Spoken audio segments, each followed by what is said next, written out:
Welcome to the episode of Sittin Courtside. Today we have got a massive episode, a lot of things to recap, a huge weekend of college basketball. Before we get to that, today's episode is brought to you by none other than us again. Always here, ready to go. Get all your Christmas gear, sweatshirts, t-shirts, tumblers, mask, maybe a hat. I don't know. I saw a hat on Kyle, so I was like, hats. Get all of it. Support us by supporting the people we love. Without further ado, let's start the show. Welcome to the episode of Sittin Courtside. Today is Friday, December 8th. Massive weekend of college basketball coming. So we're going to get right into it. Kyle, let's hit the people with what they're looking for. All right, so today, this is probably our most loaded show. If you've listened to it in the past, it's always going to be we recap and give you a bunch of picks. This is the first big week of picks, so let's hurry up and get through the recap so we can give you what you want, make you some money. All right, so let's go through the big week of review, which was basically all Tuesday. And I think we got to start out with Illinois. They basically out-offensed FAU. I mean, what we thought was going to be maybe a struggle on defense or struggle on offense because of defenses. Both teams top 25 in defense, but it was 98-89. Illinois beats FAU, and I really think the whole thing with FAU losing this game was Golden was in foul trouble the whole time. So even when they could drive on the 7'2" guy, he couldn't give up any more fouls. He was constantly having to get taken out. I think that was the big deal. But these two teams look like they're Elite Eight teams, though.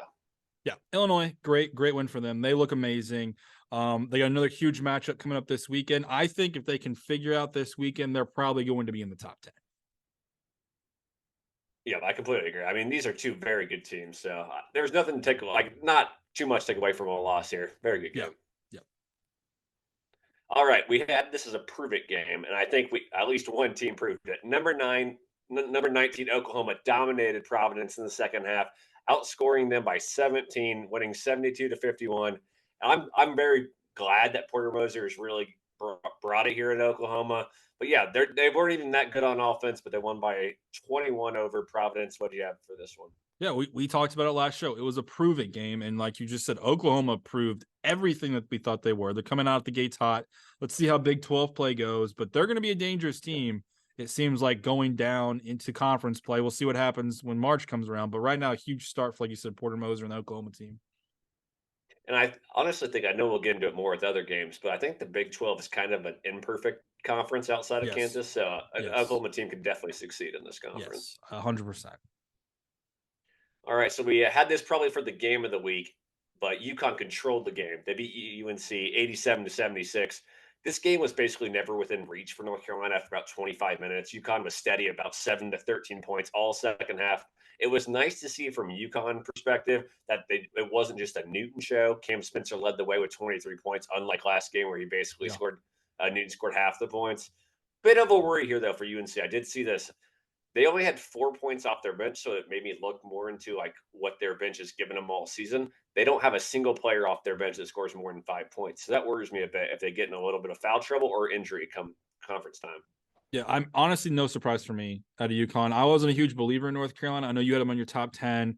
UConn did exactly what I thought they would do. However, I will say Baycott in that game, I feel like he was really showing what separates a very good big man from a great big man. I know he maybe doesn't have like NBA height, but if that guy can figure out how to shoot a 15-footer, he will find a way to play in the league. Yeah, definitely. And I mean, they kind of like focused on him too, and you're still able to put up 13 and 13 in this game. Yeah, so. he was amazing for them the first 10 minutes. I feel like he was what was kind of keeping them in the game those first 10 minutes. So yep, I completely agree with that. All right, so we had probably the hottest team that wasn't ranked before this week, Wisconsin. They start the Big Ten with a huge road win over Sparty, 70-57. And I feel like it's safe to say one thing about both of these teams. Whiskey is a good team like Texas level style team. I know we'll talk about Texas later, but they're better than we thought they were. Michigan State, though, incredibly overrated. And I think from now on, we got to treat them like a bubble level, like tournament team. Like we can't treat them like, they'll handle their own. They're like bubble level at best right now. Yeah, this is almost, I feel like where Coach Izzo wants to be. No one believes in this team now, and this will be the team that like makes the Elite Eight out of nowhere off of like amazing defense and improving. But yeah, they stink, dude. Yeah. They're bad. Yeah. They're not good. Honestly, they're like getting like they're turning into like an NFL comparison, the Bears. Like everyone thought the Bears were gonna be awesome and they stink. That's Michigan State right there for you. Yeah. And just to go into a little bit more, because I feel like this game showed us a lot about both teams. Yeah. What I've been at least what I've been preaching, which it seems like is a bit wrong, is that Whiskey has no depth. Hepburn, Klesman, and Wall, they averaged 30 more than 30 points combined on average per game. They scored 15 total points in this game, and they still won this game by 13 over Wisconsin or over Michigan State on the road. They have a freshman named John Blackwell off the bench who's now averaging nearly 10 points per game. So they have a little bit of depth, and they can win a game when their front five doesn't lead the way. Yeah, really with Wisconsin now, I feel like them and Indiana are in an interesting predicament here where they might have a legitimate shot to win the Big Ten if Purdue does not show up here early on. All right, before we move on real quick, just to Michigan State is shooting 26% from three for the season. That is absolutely terrible. Holy crap. Yeah. That's insane. We'll stay in the Big Ten here.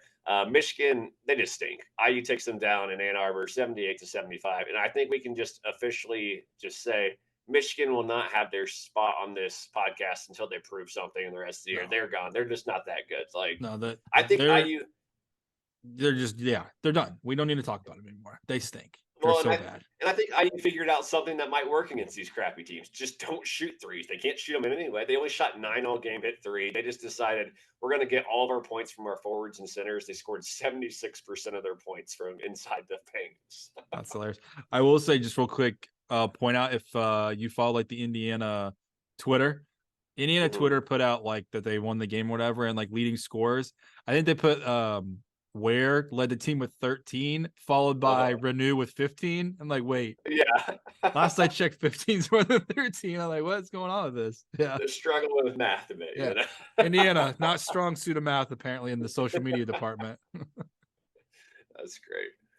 All right, here we go. Another podcast, another loss from Villanova. They lose on the road. Just stop. At Kansas State in overtime, 72-71. Take it over. They're honestly in Michigan territory at this point. Until they look like they maybe are going to win the Big East, I don't think there's a point in us talking about them. And honestly, we're being honest about it. Duke, I feel like you're one loss away from being in the same seat right now. Yeah. Bigger news out of this, though, Kansas State, for all the news that's going on with them, kudos to them for doing the right thing here. All right. Yeah. All these other programs, we won't name names, let their guys lie, cheat, steal, murder, and it's fine. Yeah. This guy gets in a little bit of a bar scrap. Who didn't in college?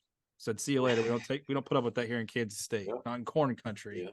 So yeah, I think honestly, this is a team we need to start taking a little bit more serious. I don't think it was just their stars. I think the coach actually brought a pretty good program in. Yeah. But I think the biggest issue here, we talked about him last episode. He was in a slump, Justin Moore. He actually left the game in the first 8 minutes with a knee sprain and doesn't look like he'll be playing this week. So bigger issues for the offense for Villanova. And they keep pushing Villanova. Freaking Fox, I think, has them as one of the highlighted games for this Saturday. Like, why? Because we can get beat by 25 points? Like, yeah, I'm still going to watch and yell at the television, but geez, can we not be on national television? Make it regional. It's trying out loud. After that run in their tournament, everyone's like, okay, we'll put them national televised, and now they've lost every single game since. They're so bad. All right, last game to review because no one's here for the review. They're all here for the picks.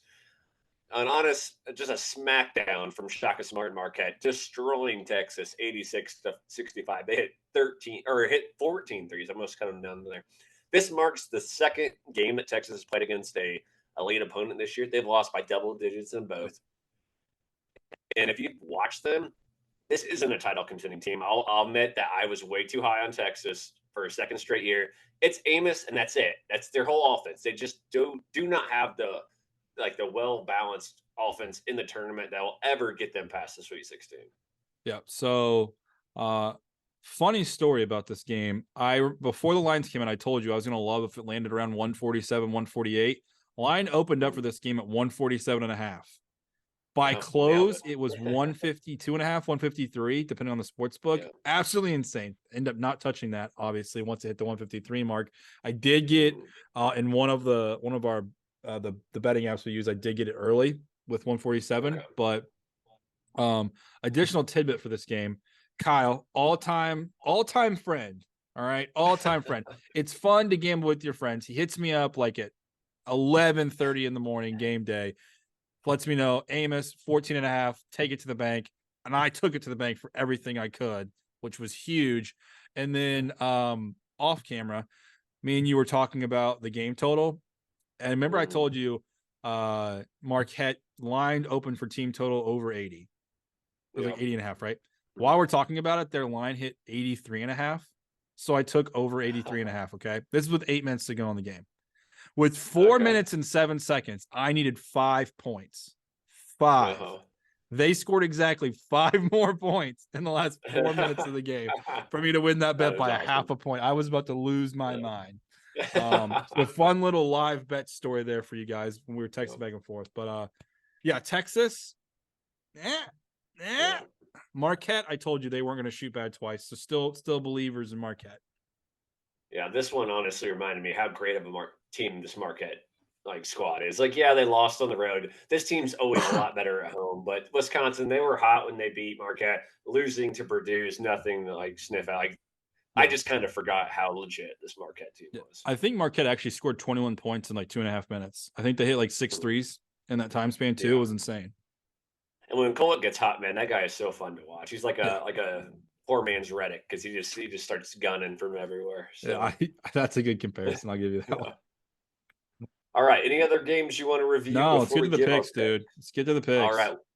All right, guys. Do you have your record? Do you have your updated record? Go first.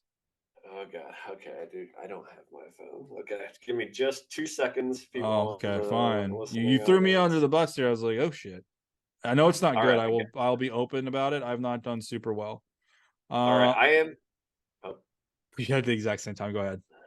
All right, I am 86, 63, and 0. So I'm hitting at 57.7% currently. Yep. I have obviously fallen down to earth. 297 picks, 158 and 139. I'm 53.2%. Just for record keeping, in the last week, which is the only thing I can filter by right now, 23 and 24. And I know before that it was worse. I think I actually had it updated for Monday or for Tuesday's show. I was 23 and 37, I think, in that week span. It was bad. It was really bad. I had to reevaluate my methods when I'm like, it's real cool to get to 1,000 plays, but buddy, you need to pump the brakes because you're losing a lot. And that's funny that you say that because right as the podcast ended, if you guys don't know, we have a strict time limit on these pods. I remembered right afterwards. It's like, man, we didn't update our records. Didn't update the records. Yep. Yeah. So yeah. All right. So let's just go ahead and give on. We won't have any point spreads for these games because they're all Saturday or Sunday because Friday stinks. And just to let you guys know, all next week stinks until next Friday. We'll talk about that a little bit later. Yep. But let's go ahead and start with Saturday, noon Eastern. Number 20 Illinois 7-1 versus number 17 Tennessee, who is 5-3. These two teams are highly efficient on both ends of the court. Tennessee, though, has yet to get a quad one. Really, a lot of success in the quad one games. They're 1-3, but all three of their losses are against top 10 teams and all by single digits. Illinois, though, they've been really hot right now, but I think Tennessee, they finally found their ground at home. I'm going to take Tennessee in this game, which I expect with all the momentum going in on Illinois with that win over FAU will be a small spread, and they'll see that little 3 next to the loss column with Tennessee. I'll take Tennessee at home. Yeah, I'm actually really curious to see what the total is for this game. I feel like if it's anything below 135, you have to hammer it. Tennessee, you mentioned them being super efficient, but they're not traditionally a very high scoring team. So I could see them doing something crazy like 134, 135, 136, trying to get people to boost into the over. Just to see what happens again. I think if we creep into the closer to the 130s, it should be easy. But if I see anything over 140, I'm hammering the under in this game. Even though Illinois is a massive offensive team, I just think road game against a efficient but not aggressive offense. I'm going to look for the total. I don't want to touch who wins the game because I think it's going to be an excellent game. And I don't want to find myself rooting for one team over the other. Now that you mention that, honestly, I had the note here. I think the biggest thing I want to watch here is somehow, some way, Tennessee is ranked in the top 80 in tempo. that is not Tennessee. I feel like that's so inflated by that UNC game. So, Yeah. like, if you were talking about they get in the 140s, if there's anything in the 140s, I will definitely be taking the under because that is not the Tennessee style. Yeah, I think even against like Purdue, they kind of ran the ball up a little bit, and they had like a ton of free throws and Mhm, still only scored like 71 points, I think, in that game. mhm. Like, You know, they it's don't just score a that lot. one game where it got 192 is just wild. Yeah. All right, a game that I'm really intrigued by here, 1:30 p.m. Eastern on Saturday. Bama at 6-2 at number 4 Purdue. But the reason I'm intrigued by this is because it's in Toronto. It's cool. Edie gets to play in Canada Mhm. for the first time as a collegiate athlete. It's two top 5 offenses here and a ton of size on both sides. If you guys don't know, Bama has 5 guys that play more than double-digit minutes or play double-digit minutes that are 6'10" or taller. So they have plenty of bodies to throw at Edie here. This is the exact style of game that gives Purdue fits too. The 2 best players on Bama are Sears and Estrada. They're both averaging nearly 40 points combined a game, and they shoot over 44% from three. This is the style that really tricks up Purdue. Do you Mhm. think Bama can, on the neutral site, can take down Purdue? So I'm not a big fan of Bama this year. However, everything you just said is exactly what I was thinking.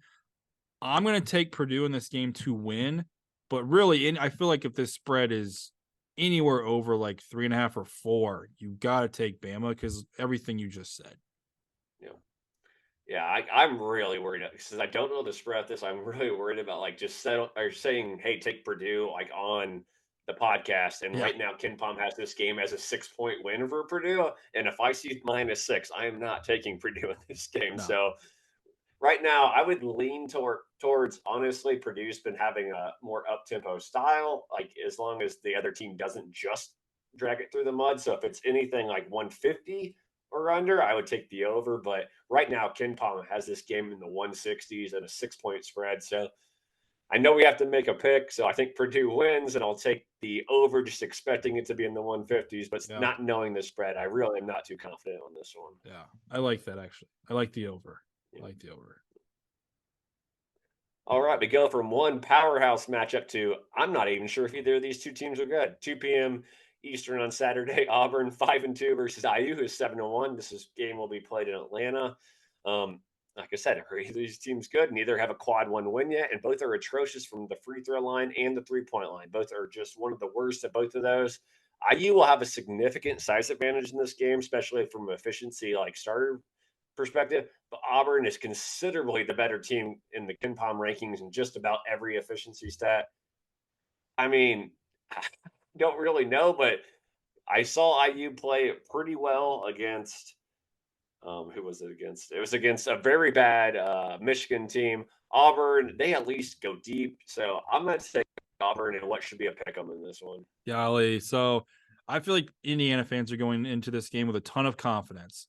Auburn, not a great team, as we've talked about before. 5-2, but still not great.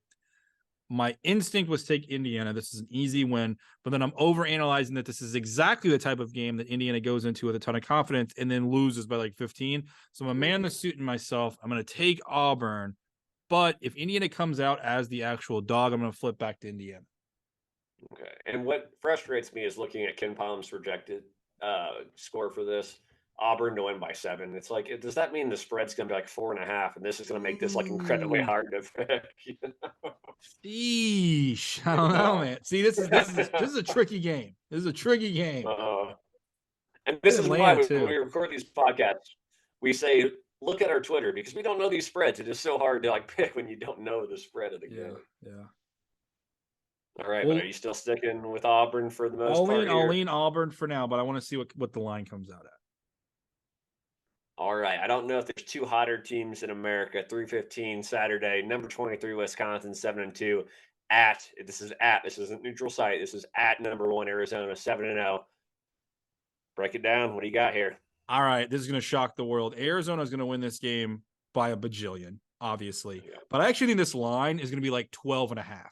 I think this is going to be a huge line that is going to try to scare people off of Arizona. Do not get scared off of it.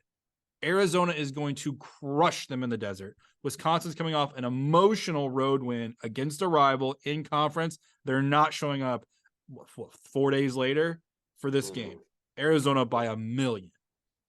This referenced the Texas game against Marquette, where it was 8.5, and it just everybody's screaming, go with Texas. They're not going to lose by double digits. They got blown out. Look at tonight's well, it'll be tomorrow's game when you Yeah. listen to this podcast. Yeah. Iowa versus Iowa State. Everything screamed, take the Iowa in the 7.5 points. Iowa State blew them out. This one I completely agree with. It's going to be a double-digit win for Arizona.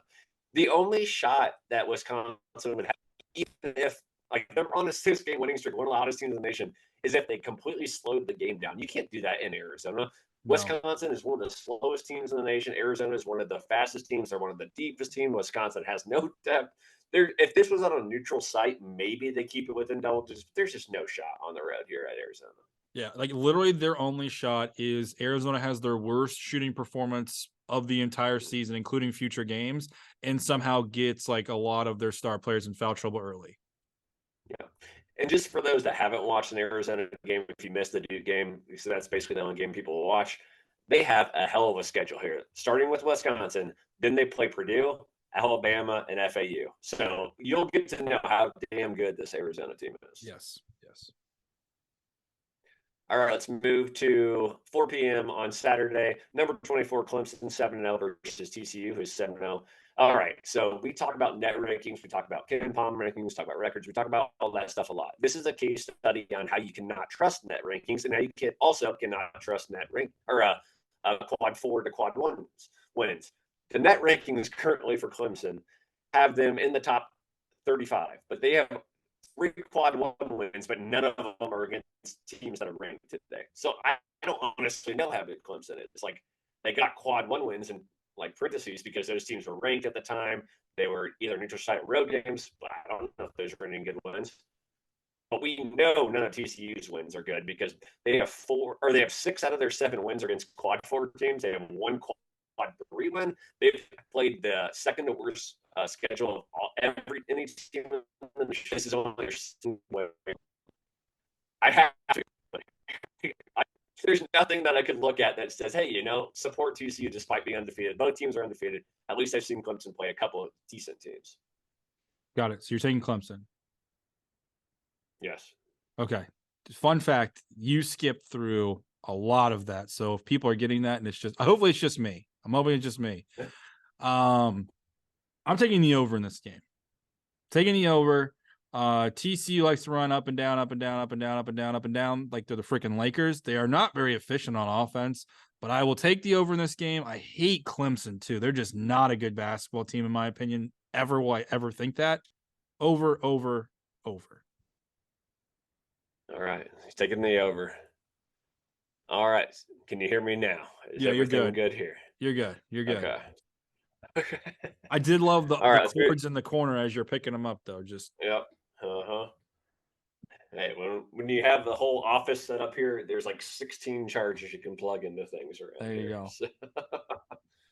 All right, 7 p.m. Eastern, Saturday night, number 14, or should we say a top 10 team for Jordan, BYU, who is 8-0, at Utah, who is 6-2. I just want to preface this. This is going to be a very hard game in general to handicap because Brandon Carlson for Utah, their very best player, missed last game, is not guaranteed to play. But let's just talk like he is, and then we can give like what we'll do if he is or not in the game. We have a top 10 team here for Jordan, but it's tricky against a Utah team who's played against Houston close and has wins over Wake Forest and St. Mary's. But BYU ranks 6th in Ken Palm and has a top 12 defense and offense and efficiency. Obviously, I want Brandon Carlson to play so that we get a lower spread here. We can take BYU on the road. But, I mean, if it's double digits without Brandon Carlson, I think this is just a stay away. See, I think Utah has been historically a very different basketball team the last 3 years at home. I think even if he doesn't play, we're going to get a single-digit spread. If he does play, though, without hesitation, I'm still taking BYU. So, yeah, BYU every day of the week. I can't have them a top 10 and not think they can't win on the road and cover a spread. And I will note, Ken Palm does not factor in injury till they're ruled out. They have this game being a 4-point victory for BYU. So there you go. All right, last game for Saturday, 7 p.m. UCLA, who is 5-2, at Villanova, who is 6-4. I think the obvious question is, will Justin Moore play? Handicap it. Don't pick this game. No, but in reality, if he doesn't play, you just need to take the under. They don't have any offense. They truly do not have offense. UCLA under Mick Cronin, they're always a quality basketball team. I think they'll show up. But yeah, I mean, that's pretty simple. If you like the total, assuming Justin doesn't play, you take the under. If you hate the total, then you don't touch it. I mean, it's simple stuff. That's how we're gonna handicap this game. All right, I like it. I think this is a pretty rare season where we don't really hear about UCLA. I mean, they've only lost their 2 big games. Like, there's not a bad loss. They lost to Marquette. They lost to Gonzaga. It was Marquette by 2, Gonzaga by 4, and both of those on a neutral site. I mean, these 2 teams, though, they play some of the slowest basketball. They're both in the top or the bottom 30 in tempo. So definitely love your underplay, especially Justin Moore's out. But I wonder how low that under gets. But I do want to buyer beware if you're taking Nova. Not only are they missing maybe Justin Moore, they're in a funk shooting, and UCLA has increased their depth in their last 10 days. They've only played 1 game in the last 10 days, but they've gotten 3 rotation players back. They all played over 10 minutes last game. So UCLA will be the deeper team. They won't have the best player on the court, no matter what, if Justin Miller plays or not. Just buyer beware if you're going to take Nova in the middle of a funk to win this game. But yes, I was leaning with you with the under on this one, no matter. Basically, if it's just above 129, I'm going to take the under here. Yeah. All right, let's move on to Sunday. And as we mentioned, nothing for Monday unless Jordan has a sneaky pick. But we have 3 games on Sunday, starting with 2 p.m. Colorado 6-2 versus Miami, number 15, 7-1. This is at the Barclays Center. Despite the ranking next to Miami's name with number 15, Colorado is actually a much higher ranking in KenPom, and they're much more efficient on defense, which obviously we always know that Miami is a good offensive team, but seeing their lack of schedule, I thought they'd have a better efficiency on defense. That being said, Miami has at least 3 players that will be drafted in the first round. I'm going to take them to ball out in the Barclays Center. Yep. I'm going to not man in the suit myself this time. I'm going Miami in Brooklyn. Big stage, like you said, they've got the players. Buffs are intriguing because they are a good team, but they just don't have the star power of Miami. So I'm unfortunately going to take Miami as well. And really maybe take the over. No, take the under. I'm taking the under. I don't even care what it is. Taking the under. And what I'm a little concerned with is we're going to get like a Miami -2.5. And I don't know if you've been following me. This is where you play the money line and not lay the 2.5. Just get if they win the game, they win the game. Because right now, KenPom actually has Colorado winning by 1. They have the better efficiency. So I would rather just not have to worry about winning by 2 possessions and just take the money on. Yep. Rather win than not win. Rather have half a watermelon than no watermelon. Yes. All right. 4 p.m. Sunday. We have Memphis, who is 6-2, at number 21, Texas A&M, who is 7-2. And I don't know about you, Jordan, but I feel like I've watched these 2 teams play about 20 games this season. I feel like we have had them on every single podcast. Yes. This game is actually maybe the podcast game of the week because these are teams that we both have talked. Like Texas A&M at one point, we were both very high on. They had the weird loss. Memphis, I have in my Final Four. This is a must-watch game if you're watching this podcast because I think it really is going to tell us what these 2 teams are now officially. Yeah. For the show, I'm going to take Memphis. Okay. I have to take Memphis. They're a Final Four team. I have to take them. They have to win this game. Okay.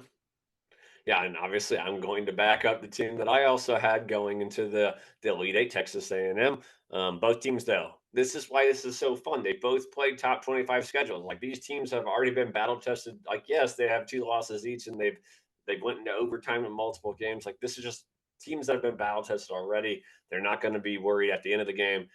If this was a neutral site game, it'd be almost impossible for me to pick. Like, I feel like it's a toss-up. But since it's at home, what I saw them do to DePaul, I know DePaul is a bad team, but they had a sold-out crowd last night on a random Wednesday night. So I will take Texas A&M at home. But again, these 2 teams are right now. Texas A&M, Memphis is trying to figure out what to do with that one of their best players that didn't get eligible. So they're still coming in their own, and they're still produced so far.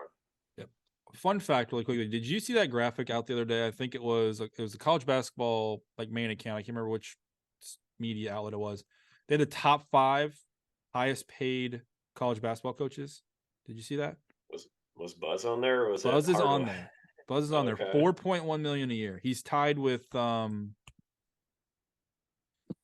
Hurley, I think, from UConn. Oh, really? Wow. Dang. Yeah, it was an interesting group. But I saw him buzz on there too. I was just like, what? Can't believe he Yeah. maneuvered that one. But hey, that's Texas money for you right there. Uh-huh. That's awesome. All right, the last game I have on our list, and if you have any others, we'll be free, feel free to give them out. But 6:30 Sunday night. I'm sure everybody will be watching this instead of watching Cowboys Eagles on Sunday Night Football. Yep, for We facts, have dude. Michigan State 4-4 at Nebraska. I think they're 8-1 now that I didn't update this. But anyway, I don't know. I mean, I feel like Nebraska's frauds. We already know that Michigan State is super overrated. I mean, who's going to be relevant out of these two teams? Neither will be relevant. For fun, I'm not going to pick anything straight on here. I'm going to take Nebraska team total Okay. and Nebraska first half and Okay. Nebraska team total first half. There you Okay, go. wow. There we go. Okay. I said I'm not taking a team, and then I took 3 picks on one game. Yeah. You know what? I didn't know. I honestly put this. I thought we wouldn't get to this, but we were really quick. So I said, scratch this one. So I don't have a ton of analysis. All right. But but what I do like is Nebraska first half. So I will take Nebraska first half There you with go. you on this one. Because I do feel like they're gonna make this like a Michigan State, like intriguing Michigan State line, right? They're gonna be like Michigan State minus like 1.5. And everyone's gonna be like, oh fuck yeah, let's take Michigan State. And then like Nebraska's gonna do Nebraska things. Like every year, Nebraska will play a game like this where no one thinks they're good at basketball, and then they win by like 11, right? So keep that in mind. In the Corn. I wish I knew what their arena was called. I feel like it should be called like In the Corn.